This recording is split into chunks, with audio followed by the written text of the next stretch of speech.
আজকে পড়বো breathing mechanism of breathing. আজকে পড়বো মেকানিজম অফ ব্রিদিং। আমরা যে বাইরের বা অ্যাটমসফিয়ারের বাতাস মানে এয়ার ইন্সপাইরেশন করছি, এক্সপাইরেশন করছি, মানে নিচ্ছি আবার ছাড়ছি, শ্বাস প্রশ্বাস যে চলছি, এই মেকানিজমটা কিভাবে হয়। এর আগের দিন বলেছিলাম যে high partial pressure to low partial pressure কি এয়ার মুভ করে, high partial pressure to low partial pressure air move করে, তাই তো। তাহলে আমি বলেছিলাম যে কি লাংসের নেগেটিভ প্রেশার থাকে, মানে বাইরের প্রেশার কি হাই থাকে আর লাংসের প্রেশার কম থাকে, তবে বাইরের বাতাস কি ভেতরে এন্টার করতে পারে। তাহলে নেগেটিভ প্রেশার। আবার যখন আমরা এক্সপাইরেশন করছি, যখন আমরা ছাড়বো মানে এয়ার ছাড়বো, তখন কি তাহলে বাইরের কি লো প্রেশার থাকতে হবে আর আমাদের লাংসে হাই প্রেশার থাকতে হবে, তবেই ভেতর থেকে বাইরে বেরোবে। তো আমরা প্রেশারটাকে কিভাবে কম বেশি করছি সেটা আমরা আজকে প্রথমে জানবো। এবার একটা ফার্স্টলি বলি যে ভলিউমের সঙ্গে প্রেশারের কি সম্পর্ক, তাই তো। ভলিউমের সঙ্গে প্রেশারের সম্পর্ক হচ্ছে inversely proportional. Volume inversely proportional to pressure. কি প্রেশার বাড়ালে ভলিউম কমবে আর প্রেশার কমালে ভলিউম বাড়বে, বা এরকম উল্টো ভাবে বলতে পারি যে ভলিউম বাড়ালে প্রেশার কমবে। ধরে নাও এইটুকু জায়গায় এয়ার আছে, হ্যাঁ, ছোটাছুটি চলবে, অনেকভাবে মলিকুল আছে। এরকম বড় জায়গায় কি এটা কি ভলিউম কম ছিল, তার মানে প্রেশার বেশি ছিল, দেওয়ালে প্রেশার বেশি ছিল, এখানে ভলিউম অনেকটা কি বেশি, তাহলে প্রেশার এখানে কমবে, তাই না, ইনভার্সলি প্রপোর্শনাল। বা এভাবে দেখো, এই যে বোতলটা আছে, এই যে চাপ দিচ্ছি, তার মানে কি ভলিউম কম করার চেষ্টা করছি, ফলে প্রেশার বাড়বে। যখন আমরা সিরিঞ্জের কথা বলি বা পিচকারির কথা বলি, তখন কি সিরিঞ্জে কি এইভাবে আমরা কি ভলিউম কম, এই যে জিনিসটা এইখানে ভ্যাকিউম থাকে, এটাকে আমরা কি এটা দিয়ে এভাবে প্রেশার দিই, তাই তো। এভাবে যখন চাপ দিই মানে এখানে ভলিউম কম করার চেষ্টা করছি, ফলে কি হাই প্রেশারের ফলে ভেতরের জিনিসটা বাইরে বেরিয়ে আসে, ঠিক আছে। মানে বা পানি বলো বা এয়ার বলো বা কিছু বেরিয়ে আসে, পিচকারিতে জল বেরিয়ে আসে এভাবে হাই প্রেশার দিলে পরে, তাই না। তাহলে পরে ভলিউমের সাথে প্রেশার কি ইনভার্সলি প্রপোর্শনাল থাকে, ঠিক আছে। এবার মেকানিজম অফ ব্রিদিং। এবার আমাদের কি বাইরের পরিবেশে বা অ্যাটমসফিয়ারের যে ন্যাচারাল যে প্রেশার থাকে সেটাকে তো চেঞ্জ করতে পারবো না, ন্যাচারাল যেভাবে প্রেশার থাকে সেভাবেই থাকবে। কিন্তু তাহলে পরে আমাদের কিভাবে আমরা মানে আমাদের ভেতরে প্রেশার তাহলে কম বেশি করতে হবে, তাই কি না। বাইরে তো প্রেশার চেঞ্জ করতে পারবো না, তাহলে আমাদের মেকানিজমটা কিভাবে হবে, তাহলে নিশ্চয়ই শরীরের মধ্যে আমাদের প্রেশার কম বেশি করার কি উপায় আছে। তাহলে আমরা ভলিউমের সাথে প্রেশারের কানেকশন দেখছি, তাহলে ভলিউম কম বেশি করলে প্রেশার কম বেশি হবে। এবার আমরা ভলিউমটা কম বেশি কিভাবে করি, হ্যাঁ, এই আমাদের দুটো মাসলস যেটা মেকানিজম অফ ব্রিদিং এর কাজে লাগে। কি মাসলস, একটা হচ্ছে ডায়াফ্রাম মাসল, প্রথমে কি ডায়াফ্রাম মাসলস, আর একটা হচ্ছে ইন্টারকস্টাল মাসলস, ঠিক আছে। এবার ডায়াফ্রাম মাসলস আর ইন্টারকস্টাল মাসল কি আর ডায়াফ্রাম মাসলস কি, এটা প্রথমে আমরা জানবো, ঠিক আছে। আমি একটা ডায়াগ্রাম এঁকে বোঝানোর চেষ্টা করছি। প্রথমে থোরাসিক ক্যাভিটি কি, থোরাসিক চেম্বার কি, এটা এর আগের দিন বলা হয়েছে, ঠিক আছে। এটা ধরে নাও স্টারনাম, ঠিক আছে। আর এটা ধরে নাও আমি আঁকছি থোরাসিক চেম্বার আঁকার চেষ্টা করলাম, ঠিক আছে। যাই হোক হচ্ছে আর কি থোরাসিক চেম্বার আঁকার চেষ্টা করছি। এটা হচ্ছে ডায়াফ্রাম মাসল, ঠিক আছে। এটা কি ডায়াফ্রাম এটা। আর এটা স্টারনাম। পেছনের দিকে আছে কি ভার্টিব্রা ডরসালি, এটা কি ভেন্ট্রালি কি স্টারনাম আছে। এবার এগুলো রিবস, দেখো রিবস আঁকার চেষ্টা করছি, রিবস আঁকার চেষ্টা করলাম, ঠিক আছে। রিবস আঁকার চেষ্টা করলাম। এবার আমি কি বলছি, এই রিবসের না দুটো লেয়ার দেখানোর চেষ্টা করছি আমি। বাইরে কি একটা আবরণী আছে, ধরুন বাইরে একটা আবরণী, এটা একটা মাসলস। আর এই আবরণীটাকে কাটলে পরে ভেতরে আর একটা মাসলস দেখা যাবে, এই বাইরে মাসেলসটাকে কাটলে পরে ভেতরে একটা মাসেলস দেখা যাবে, সেটা হচ্ছে ইন্টারনাল ইন্টারকস্টাল মাসেলস। এটা হচ্ছে external intercostal muscles, external intercostal muscles, intercostal muscles. Intercostal muscles দুই রকমের, একটা এক্সটার্নাল আর একটা ইন্টারনাল। আর এই যে ভেতরে এটা কি internal intercostal muscle, internal intercostal muscles. ঠিক আছে, বোঝা যাচ্ছে? ধরুন একটা স্কিনটা এরকম একটা চামড়া, এটাকে কাটলে পরে ভেতরে আরো লেয়ার পাবো, কাটলে আরো লেয়ার পাবো। তাহলে কি বাইরের আবরণী, বাইরের মাসেলসটা হচ্ছে এক্সটার্নাল, এটাকে কাটলে পরে ভেতরে যেটা, এটা ভেতরে আছে, এটা বাইরে। ঠিক আছে, ভেতরে যেটা সেটা হচ্ছে ইন্টারনাল ইন্টারকস্টাল মাসেলস। এই দুটো মাসেলসই ব্রিদিং এর কাজে লাগে। এটা হচ্ছে কি ফোর্সফুল ব্রিদিং এর কাজে লাগে, যেটা স্টার মার্ক দিচ্ছি পরে বলবো। আর এটা নর্মাল ব্রিদিং এর কাজে লাগে। কিসে? নর্মাল ব্রিদিং এর কাজে লাগে। ঠিক আছে, এবার আমি একটু বোঝানোর চেষ্টা করছি যে থোরাসিক ভলিউমটা আমরা কি করে বার করবো। ফার্স্টলি বলি যে লাংসের ভলিউম কিন্তু বাড়ে না। লাংস কি এই ক্যাভিটির মধ্যে আছে কিনা, এরকম কি রিবস এইভাবে কি একটা ক্যাভিটি তৈরি হয়েছে, থোরাসিক ক্যাভিটি, এর ভেতরে কি লাংস আছে। লাংসের কোনোদিনও কি ভলিউম চেঞ্জ হয় না। লাংস যেরকম সাইজে সেরকম সাইজে থাকে। থোরাসিক ভলিউম চেঞ্জ হয়, থোরাসিক ভলিউম কি চেঞ্জ হয়, থোরাসিক ক্যাভিটির কি সাইজ চেঞ্জ হয় যখন এক্সটার্নাল ইন্টারকস্টাল মাসেলস কন্ট্রাক্ট করে তখন কি কি হয় আমি একটু বোঝানোর চেষ্টা করছি। দেখো, এটা দিয়ে আমি একটু বোঝানোর চেষ্টা করছি। ভেবে নাও যে এগুলোকে আমি রিবস বলছি। ঠিক আছে, এই একটা একটা একটা একটা এইভাবে এগুলোকে আমি রিবস বলছি। ঠিক আছে, এগুলো কি রিবসের কথা বলছি। ঠিক আছে, এখানে জয়েন্ট আছে। তাহলে যখন এটা কন্ট্রাক্ট করে না, এই যে এর ভিতরে এটাতে কি মাসেলস আছে, যখন এটা কন্ট্রাক্ট করে তখন কি একসঙ্গে এইভাবে এইভাবে উঠে পড়ে, কন্ট্রাকশনের সময় এইভাবে উঠে পড়ে। তাহলে কি দেখো ভলিউম বাড়লো না, ভলিউম বাড়লো না।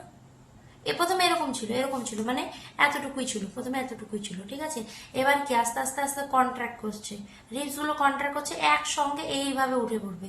কন্ট্রাক্ট করার সময় একসঙ্গে এইভাবে উঠে পড়বে। তাহলে কি এতটা হয়ে গেল, প্রথমে এইটুকু ছিল এতটা হয়ে গেল, মানে কি ভলিউম চেঞ্জ হলো কিনা, ভলিউম বাড়লো কিনা, ভলিউম বাড়লো কিনা, ভলিউম বাড়লো। বোঝা গেল? ভলিউম বাড়লো মানে কি প্রেশার কমে গেল। এখানকার ভলিউম বাড়লো মানে কি প্রেশার কমে গেল। এটা একটু মুছছি। ঠিক আছে, ভলিউম বাড়লে প্রেশার কমে যাবে। দেখো এটা কন্ট্রাক্ট করছে। ঠিক আছে, কন্ট্রাক্ট করার ফলে কি হলো, এরকম এরকম কন্ট্রাক্ট করলো। ঠিক আছে, উপর দিয়ে কন্ট্রাক্ট করলো, তাহলে ভলিউম বাড়ছে কিনা দেখে নাও। আর এটা স্টার নামটা উঠে যাবে তাহলে একটু। ঠিক আছে, স্টার নামটা উঠে গেল, দেখো ভলিউম বেড়ে গেল। আর ডায়াফ্রাম মাসলটা কন্ট্রাক্ট, ডায়াফ্রাম মাসল এটা কিন্তু নর্মাল অবস্থায় আছে, ডায়াফ্রাম মাসল এটা নর্মাল অবস্থায়। তাহলে থোরাসিক ভলিউম কি বেড়ে গেল, থোরাসিক ভলিউম কি হলো বেড়ে গেল। এবার কি করছি দেখো, ডায়াফ্রাম মাসল কি, এটা কি, এটা হচ্ছে ডম শেপ। কি শেপ? ডম শেপ। মানে যখন রিল্যাক্স কন্ডিশনে থাকে বা নর্মাল অবস্থায় কি থাকে, আমাদের ডায়াফ্রাম এইরকম অবস্থায় থাকে, আমাদের ডায়াফ্রাম এই শেপে থাকে সব সময় যখন আমাদের রিল্যাক্স কন্ডিশন থাকে, নর্মাল অবস্থায় কি এরকম ডম শেপ থাকে। এই শেপটাকে কি বলছে? ডম শেপ থাকে। যখন এটা কন্ট্রাক্ট করে, তখন এটা ডায়াফ্রাম মাসল যখন কন্ট্রাক্ট করে তখন এরকম ডম শেপ থেকে কি ফ্ল্যাট হয়ে যায়, মানে এইদিকে চলে আসবে, আস্তে আস্তে আস্তে আস্তে ফ্ল্যাট হয়ে যায়। তার মানে কি এদিকেও কি ভলিউম বেড়ে গেল। তাহলে আলটিমেটলি কি থোরাসিক ভলিউম কি হলো বেড়ে গেল। বেড়ে যাওয়ার কারণে কি প্রেশার কমে গেল। তাহলে অ্যাটমসফিয়ারের প্রেশার কি বেশি, তাহলে high pressure to low pressure কি এয়ার তাহলে এন্টার করে গেল। এবার যখন তাহলে ইন্সপাইরেশন হয়ে গেল, তাহলে এক্সপাইরেশন সময় কি হবে, এক্সপাইরেশনের সময় কি হবে, তার তখন রিল্যাক্সেশন হবে। কি এটা কন্ট্রাক্ট করেছে মাসলস গুলো, এবার রিল্যাক্স হয়ে যাবে। রিল্যাক্স হয়ে কি হবে, রিল্যাক্স হয়ে নর্মাল কন্ডিশনে ফিরে আসবে। নর্মাল কন্ডিশন মানে যেরকম ছিল সেরকম হয়ে যাবে, নর্মাল কন্ডিশনে ফিরে আসবে। তার ফলে কি হবে, এখানকার ভলিউম কমে গেল। ভলিউম কমে যাওয়ার ফলে কি হলো, প্রেশার বেড়ে গেল। বাইরের প্রেশার কম, ভেতরের প্রেশার বেশি, তাহলে ভেতর থেকে বাইরে এয়ার বেরিয়ে যাবে। বোঝা গেল? তাহলে এটাও তখন কি রিল্যাক্স হয়ে যাবে, ডায়াফ্রাম মাসলটা রিল্যাক্স হয়ে যাবে, দিয়ে কি ফ্ল্যাটেন থেকে আবার কি উপরে উঠে যাবে রিল্যাক্সেশনের সময়। তখন কি আলটিমেটলি কমে গেল, বাইরে বেরিয়ে গেল বাতাস, বোঝা গেল। এবার দেখো এটা কি এক্সটার্নাল ইন্টারকস্টাল মাসেলস, তাই তো এক্সটার্নাল ইন্টারকস্টাল মাসেলস। এটা নর্মাল ব্রিদিং এর ক্ষেত্রে, ঠিক আছে। যখন ফোর্সফুল ব্রিদিং এর কথা বলবো তখন ইন্টারনাল ইন্টারকস্টাল মাসেলস কি তখন পার্টিসিপেট করবে, মানে অংশগ্রহণ করবে, আর অ্যাবডোমিনাল মাসেলস পার্টিসিপেট করবে। তখন আমি পরে বলবো যখন ফোর্সফুল রেসপিরেশন পড়াবো তখন। এটা হচ্ছে এক্সটার্নাল ইন্টারকস্টাল মাসেলস এর কি হলো, তাহলে কন্ট্রাক্টের ফলে কি হলো, কন্ট্রাক্ট করলো, কন্ট্রাক্টের ফলে কি হলো, ভলিউম বেড়ে গেল, increase thoracic volume, increase thoracic volume, ওকে। আর যখন রিল্যাক্স করবে তখন কি হবে, ডিক্রিজ thoracic volume।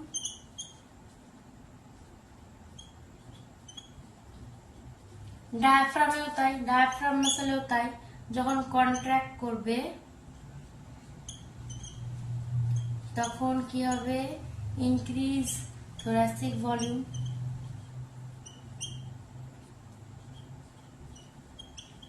যখন রিল্যাক্সেশন হবে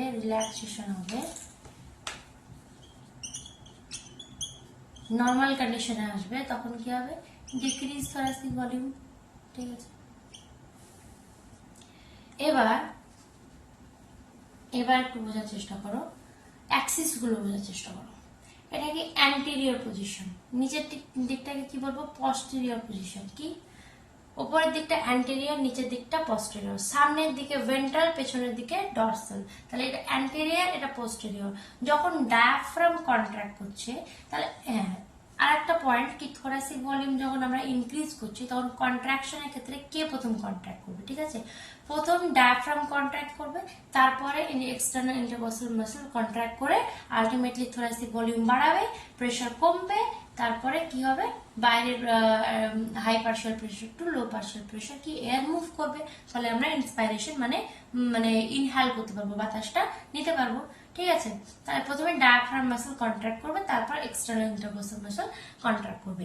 এটা অ্যান্টেরিয়র পজিশন, এটা পোস্টেরিয়র পজিশন। তাই ডায়াফ্রাম মাসল যেটা কন্ট্রাক্ট করছে, তাহলে থোরাসিক ভলিউম কোন অ্যাক্সিসে বাড়াচ্ছে, অ্যান্টেরিয়র পোস্টেরিয়র অ্যাক্সিসে থোরাসিক ভলিউমটা বাড়াচ্ছে। কোন অ্যাক্সিসে, অ্যান্টেরিয়র পোস্টেরিয়র অ্যাক্সিসে, অ্যান্টেরিয়র posterior axis, ঠিক আছে। অ্যান্টেরিয়র posterior axis এ thoracic ভলিউমটা বাড়ালো, বুঝে যাচ্ছে। এবার যখন এক্সটার্নাল ইন্টারকস্টালস এর কথা বলছি তখন কোন কোন অ্যাক্সিসে বাড়ছে, এটা একটু মুছেছি, হ্যাঁ ওটা দেখি। দেখো আমি আগের দিন এই বয়ামটা দিয়ে বুঝিয়েছিলাম।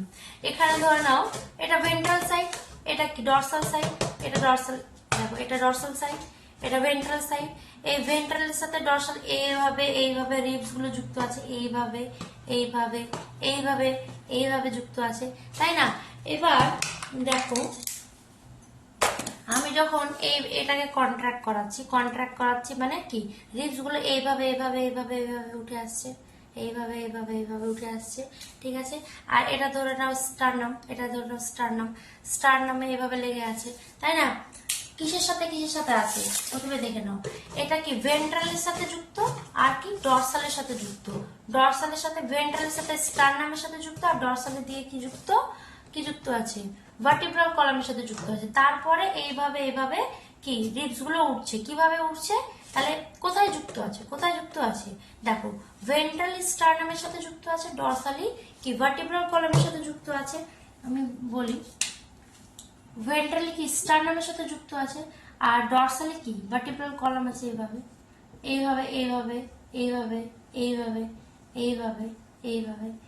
যুক্ত আছে। তাহলে যখন এটা লিফট আপ করবে, উপর দিকে উঠবে, যখন এইভাবে উঠবে তখন কি এটার সাথে এটা যুক্ত, তো এইভাবে যুক্ত আছে। তো তাহলে কি এইভাবে উঠছে, তাহলে কিসের সাথে যুক্ত আছে, তাহলে পরে অ্যাক্সিসটা কি হবে, ল্যাটারাল অ্যাক্সিস হবে না, কি ডরসো ভেন্ট্রাল অ্যাক্সিসে থোরাসিক ভলিউম চেঞ্জ হচ্ছে। কি কোন ভলিউম, কোন অ্যাক্সিসে? ডরসো ভেন্ট্রাল অ্যাক্সিসে থোরাসিক ভলিউম আমরা চেঞ্জ করছি। দেখো না এখানে এইদিকে তো রিবস গুলো আছে, এগুলো তো মাসলস তাই না, কিন্তু যুক্ত কোথায় আছে? এখানে ভেন্ট্রাল আর এদিকে ডরসাল। ভেন্ট্রাল স্টার্নাম, ডরসালে কি ভার্টিব্রাল কলাম, এর সাথে যুক্ত আছে, দিয়ে এইভাবে এইভাবে কন্ট্রাক্ট করছে, তাই কি না? তাহলে কি ডরসো ভেন্ট্রাল অ্যাক্সিসে চেঞ্জ হচ্ছে। তাহলে থোরাসিক ভলিউম কোন অ্যাক্সিসে চেঞ্জ হচ্ছে? Dorso ventral axis. Dorso ventral অ্যাক্সিসে থোরাসিক ভলিউমটা চেঞ্জ হচ্ছে এক্সটার্নাল ইন্টারকস্টাল মাসলস এর ক্ষেত্রে। ঠিক আছে, বোঝা গেল মেকানিজম অফ ব্রিদিং এর কি ব্যাপারটা।